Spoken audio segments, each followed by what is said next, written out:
Boker Tov, nous commentons ce matin le verset 6 du chapitre 14 de Hoshea, qui constitue un verset de l'Haftara numéro 2 que nous commentons depuis le début de la semaine.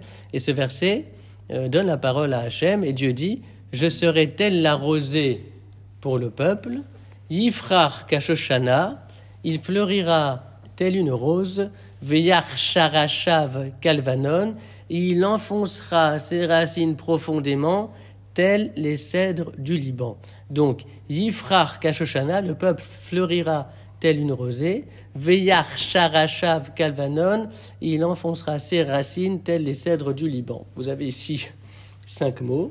Yifrach, il fleurira, kashoshana comme la rosée, Veyach, il enfoncera, sharashav, ses racines, kalevanon, tel le Liban, c'est sous-entendu les cèdres du Liban, qui sont des arbres extrêmement imposants, dont les racines sont très très profondes dans le sol.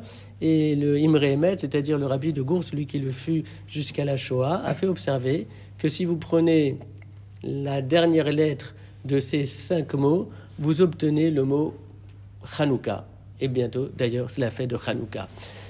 Yifrach kashoshana veyach sharashav kalevanon. Donc, il fleurira tel une rose et il enfoncera ses racines tel les cèdres du Liban. C'est quelque chose qui, visiblement, a un rapport dans sa finalité, puisque c'est la dernière lettre de chaque mot, avec Hanouka. Or, qu'est-ce que Hanouka ? Bien sûr, Hanouka, c'est la fête des Lumières, c'est la fête de l'inauguration, mais en hébreu, Hanouka vient également de la racine qui a donné le mot Chinour. Chinour, c'est l'éducation. Hanouka, c'est la célébration de l'éducation. Et qu'est-ce qu'une éducation réussie ? Eh bien, en fait, c'est une éducation où l'enfant est tel une rose qui s'épanouit, c'est-à-dire un potentiel qui va pouvoir se réaliser et se concrétiser de manière pleine et entière.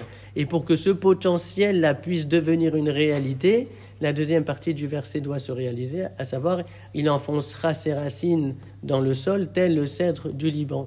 C'est-à-dire que pour qu'une éducation hébraïque soit réussie, eh bien, on doit sans cesse être tourné vers ses racines, et pas simplement les couches premières ou superficielles des racines, mais les couches extrêmement profondes, celles qui traversent l'ensemble de l'histoire et qui nous permettent de nous rattacher à Abraham, à Yitzhak et à Yaakov. Alors à ce moment-là, lorsque le potentiel de racines présent dans la conscience se réalise, alors effectivement, c'est la fête des Lumières.